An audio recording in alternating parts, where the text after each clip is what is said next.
once every few months for our listeners who've signed up to be premium members of Criminal Plus. If you'd like to join us on March 27th, sign up for an upgrade, all at thisiscriminal.com/plus.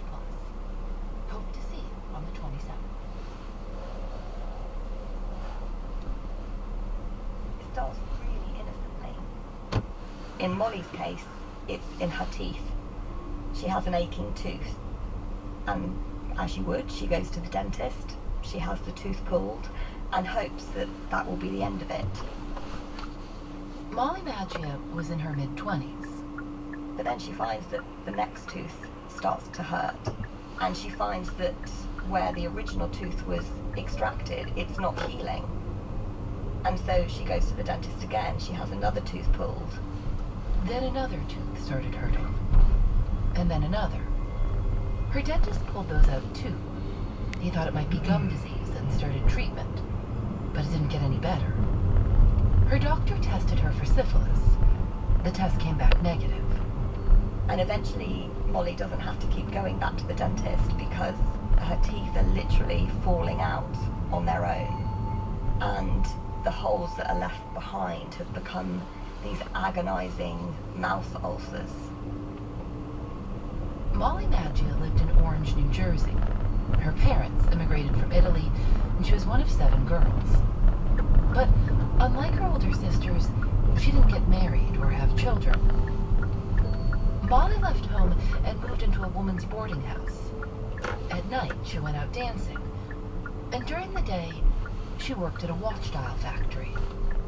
It produced glow-in-the-dark watches, mostly for soldiers.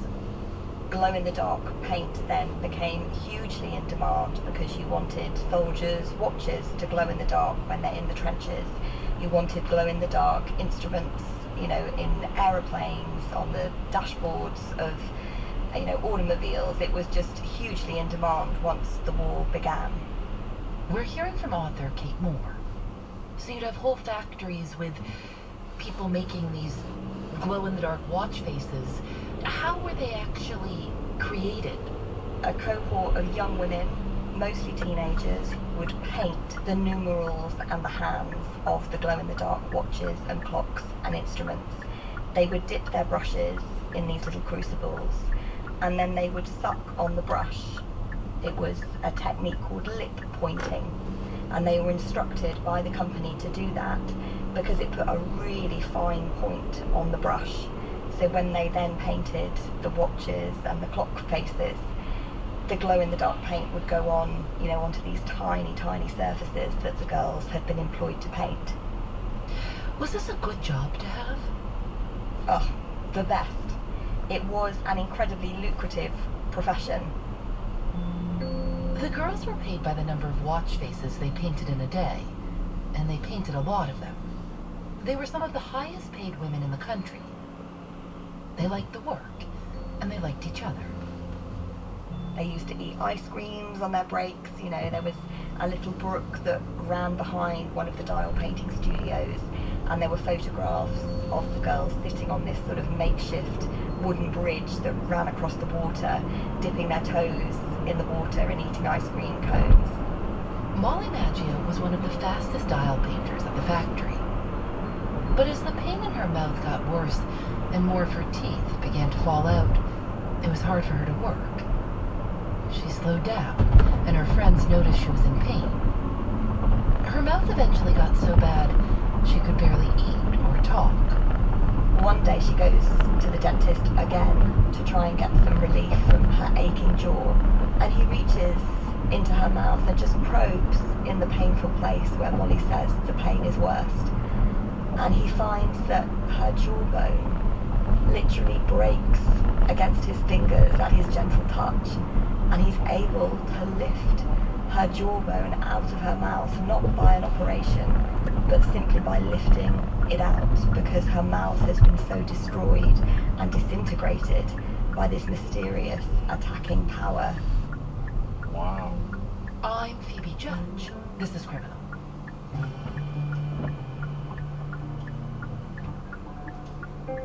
And it's not just in her mouth anymore. She has aching feet, she has aching limbs, and no one seems able to help her. No matter what dentist or doctor she goes to, no one can understand why this young woman, who is in her early 20s, has these symptoms and is suffering in this way.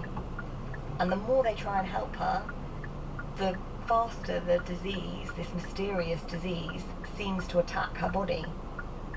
She'd been tested for syphilis before by her doctor. At this point, her dentist tried testing her for syphilis, and the test came back positive. 3 months later, in September of 1922, Molly died. The dentist told her family he believed the cause of death was syphilis.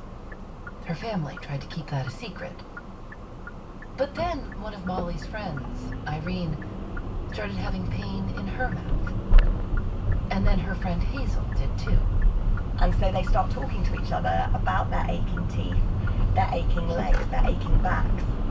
The women began seeing doctors and dentists all over New Jersey and New York. They tried the same thing that Molly's doctors and dentists had tried. They pulled out the women's teeth, operated on their mouths, but none of the women seemed to be getting better. Irene died, and then Hazel died, and even more of their friends were getting sick.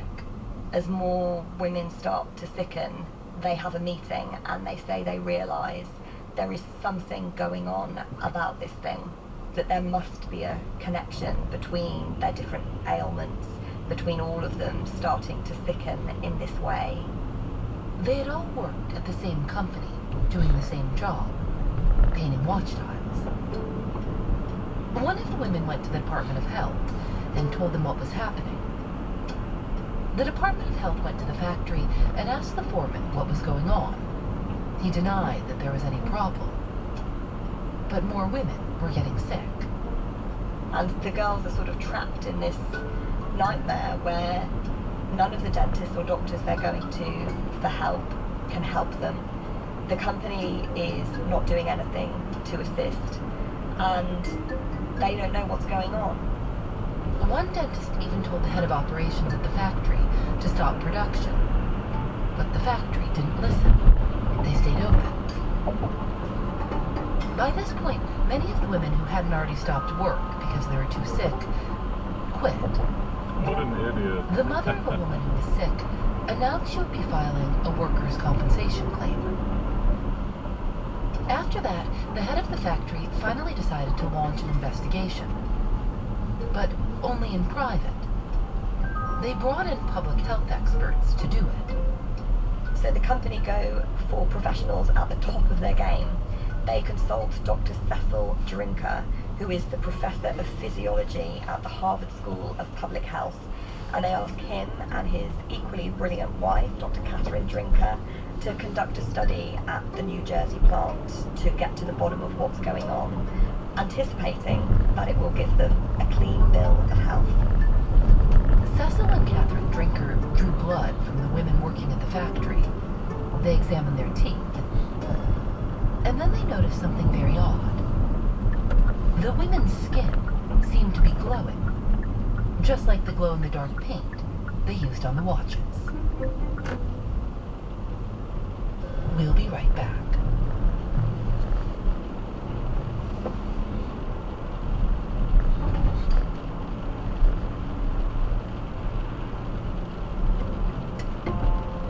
Support for Criminal comes from Etsy.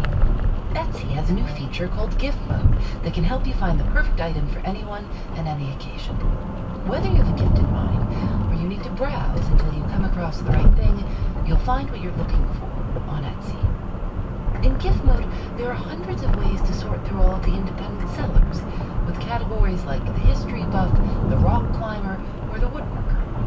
Gift Mode helps you filter and say, I'm shopping for my teacher, the pickleballer, or my coworker, the cheese lover. This search might even help you become a more creative gift giver, unlocking new gift ideas you would never have thought of, or bringing back memories of old hobbies or things someone used to enjoy. You can shop based on astrological signs for bridesmaids, country music fans, and bird watchers. Need to find the perfect gift? Don't panic. Try Gift Mode on Etsy now.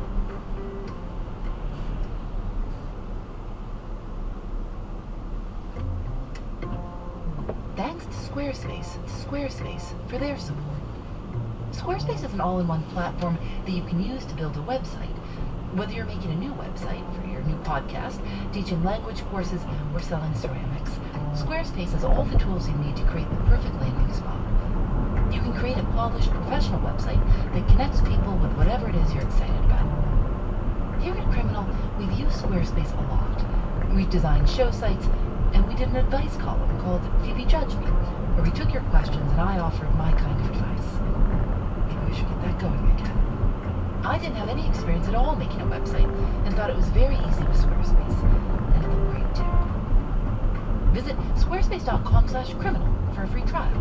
When you're ready to launch, use offer code CRIMINAL to save 10% off your first purchase of a website or domain.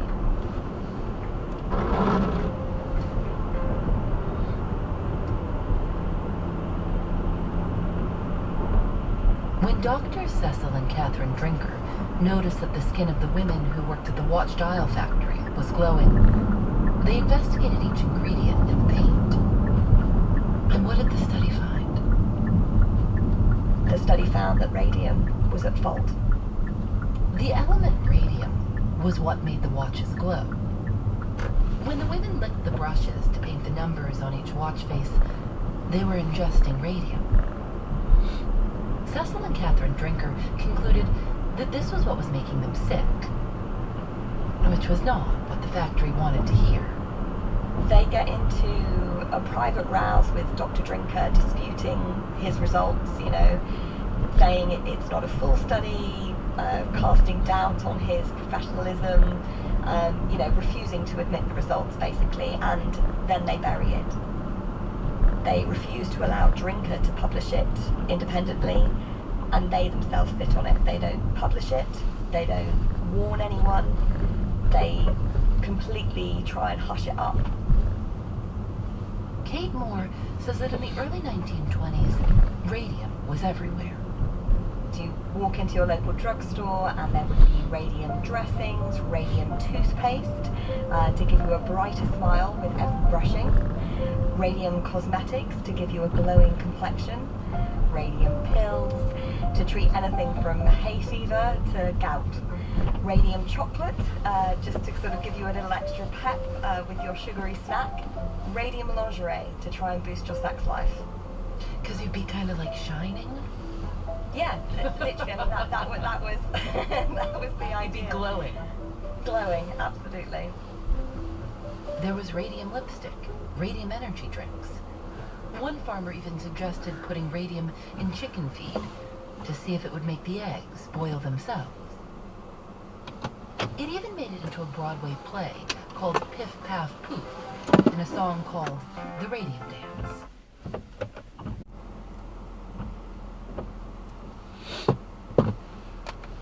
Says she expects this year to be good for the local tourism industry as well. You can read more at wexu.org. Showers continue tonight. Heavy at times along the 51. 6 degrees now. This is All Things Considered from NPR News. I'm Elsa Chang in Culver City, California. I'm Ari Shapiro in Washington. The legendary manga artist and creator of the popular Dragon Ball franchise has died. We'll have an appreciation of Akira Toriyama in a few minutes. But first, President Biden went on the offensive almost immediately in last night's State of the Union address, making the case for why he should be reelected. Not since President Lincoln and the Civil War have freedom and democracy been under assault at home as they are today. What makes our moment rare is that freedom and democracy are under attack both at home and overseas. Now, the president hit on a wide range of topics, from the war in Ukraine to reproductive rights to the economy. And in the audience was the Secretary of Transportation, Pete Buttigieg, who is here with us now. Welcome back to All Things Considered. Thank you. Good to be with you. Good to have you. Okay, I want to start with the economy because it does seem like President Biden has had a hard time convincing American people that the economy is thriving. I mean, some polls are showing only about 4 in 10 people approve of Biden's handling of the economy. How frustrated is Biden about the fact that voters seem to have felt better about the economy under former President Trump than under him? Well, certainly a lot of us in the administration believe that the president should be getting more credit for economic achievements like the lowest unemployment in 50 years, the most jobs created under any president ever, real wages rising, and at the same time, I think recognize that people have been through a lot. There's been a lot of whiplash over the last 5 years or so, much of it triggered by COVID. I think the bottom line is if you feel like the administration and the president should get more credit, it's important to get out there and take some credit, and the president, I think, rightly did so last night. But why do you think the perception of the economy is still sagging among American people? Look, I think it takes a while for some of these benefits to flow through. Certainly, when we talk about the process of wages overtaking the price increases that we felt, inflation in the U.S. may be lower than it is in any of the other developed countries, but that's no comfort if you're watching those prices going up and frustrated about that. I also want to touch upon last night the fact that there were a number of disruptions from Republicans.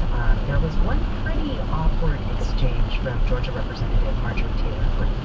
I be the winner, not true.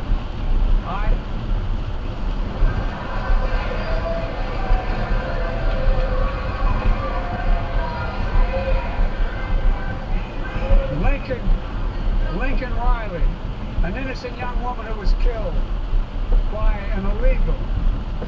You can hear the president mispronouncing Lincoln Riley's name there, and also referring to a Venezuelan migrant who was arrested for murder as an illegal. Biden's been getting a bit of criticism right now for using that term, illegal, which the administration removed from official communications about 3 years ago, right?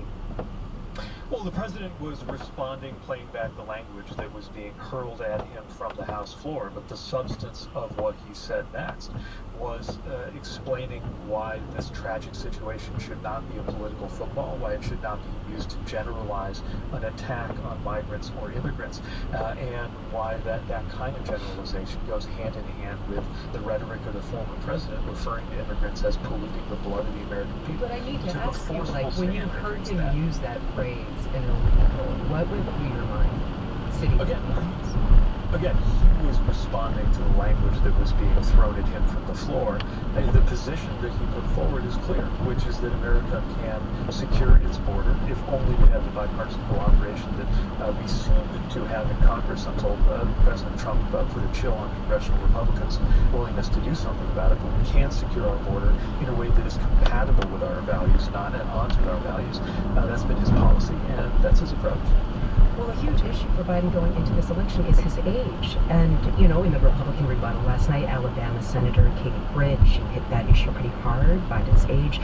And I have to ask you, when Biden misspeaks or when he says things like illegal, even if he is borrowing language or echoing language he's just heard, why shouldn't voters be concerned about Biden's age? Part of why last night was so important was that President Biden had an opportunity to lay out the achievements of this administration, the historic economic gains, the historic infrastructure package, which is, of course, the piece that I get to work on most here at the Department of Transportation. But also, I'd say one more thing, which is he delivered that message last night with a measure of clarity and strength and command that demonstrated was a chance to show, not tell, the opposite of some of the things that people say about it. Pete Buttigieg, Secretary of Transportation, thank you very much for joining us today. Thank you for having me. It's been 1 week since the funeral of Alexei Navalny. The Russian opposition leader died in unexplained circumstances in a remote Arctic prison colony. But while the Kremlin ignores his legacy, many Russians are embracing it. From Moscow, NPR's Charles Maines reports. The crowds at last Friday's funeral were so large and the police presence so heavy that most never made it near the burial grounds where Alexei Navalny was laid to rest. Which is why, in the weeks since, thousands of Russians have continued to flock to this cemetery in the south of Moscow to pay their respects. Among them, Georgi and Alina, the last names out of concern for safety, were found sharing an embrace as they looked at Navalny's grave and debated where things go from here. The future is so black for our country now. I cannot say that we will see democracy in our country near maybe two generations. Я просто, наверное, сам по себе. Switching to Russian, Georgi admits he always expects the worst, because the worst never disappoints. His wife, Alina, she sees it differently. Надежда есть, потому что есть. There is hope, because we're here, Alina tells me, under the line that snaked out from the cemetery gates about a half-mile down the road. Но когда приходишь сюда и видишь таких людей, these people could have done anything with their day, but they chose to spend it here. And here is what they saw. A mountain of flowers and tributes to Navalny that had grown beyond shoulder height. A people's memorial, not planned by anyone, and most certainly not sanctioned by a state that continues to insist Navalny is politically irrelevant, a criminal and an extremist. what's happening right now, it's an extremely sad and heartbreaking situation that we got. For Sophia, a 21-year-old university student, the outpouring of support for Navalny has been nothing short of cathartic. At the same time, I was smiling because I saw this is the feeling of you're not alone. For 2 years, Sophia says, she avoided criticism of the government for the invasion of Ukraine, but she wants the world to know there are plenty of Russians like her. Finally being able to speak out, because I think you understand that it's impossible to give such an interview to local journalists because you might get you in jail pretty quickly. Fear of state repression remains real. During last week's funeral, police stood down as crowds chanted no to the war. They were not afraid, yet masked men were filming the protesters, leaving open the possibility that authorities could choose a different day to crack down. Georgi, our pessimist, says, if so, most Russians would approve. I think that about 80% of our people is still a Soviet people, if you know what I mean. And yet, once again, Navalny stepped in. His wife, his remedy. Очень страшно осознавать. It's terrifying to acknowledge what happened, she says. She'd hoped Navalny and other political prisoners would eventually be freed. Это не случилось. But it didn't happen. And now we need to think about how to go on with our lives in a way that's worthwhile. Just then, guards shut the cemetery gates. It was 5 o'clock, closing time. Hundreds of people were still in line, Sophia the student among them.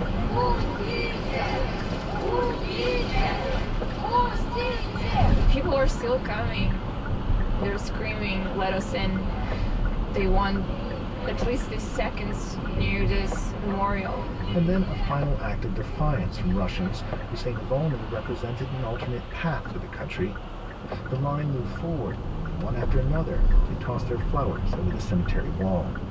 Charles Maines, NPR News, Moscow. The creator of the popular manga franchise Dragon Ball has died. NPR's Mandalik Albarco has this appreciation of the 68-year-old artist and filmmaker Akira Toriyama.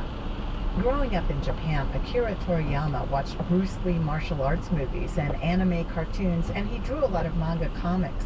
He became one of the most influential artists in these genres, bringing these storytelling styles to a global audience.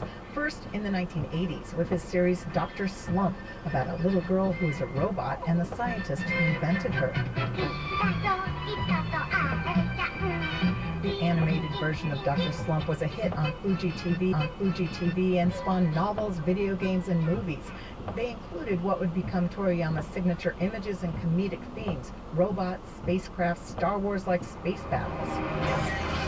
But it was Toriyama's series Dragon Ball that became an even bigger worldwide sensation.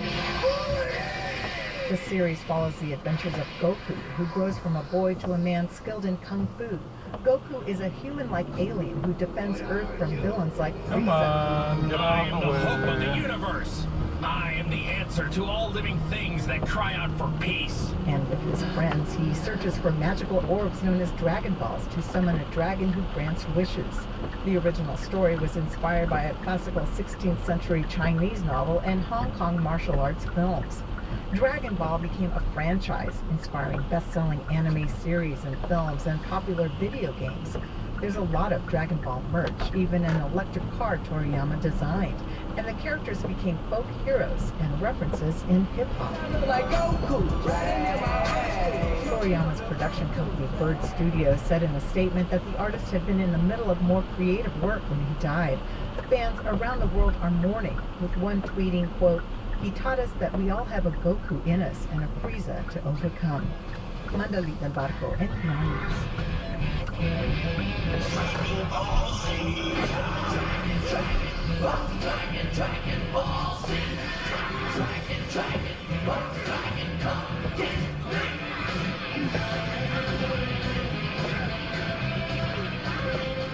You're listening to All Things Considered from NPR News.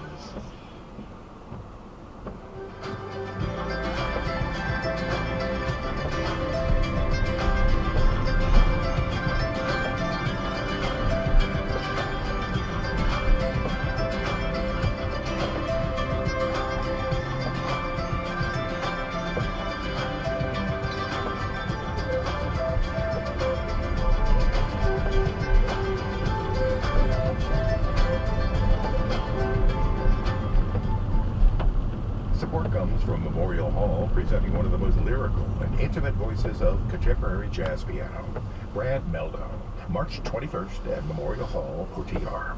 The New York Times has hailed Brad Meldo as the most influential jazz pianist of the last 20 years. More information at memorialhallotr.com.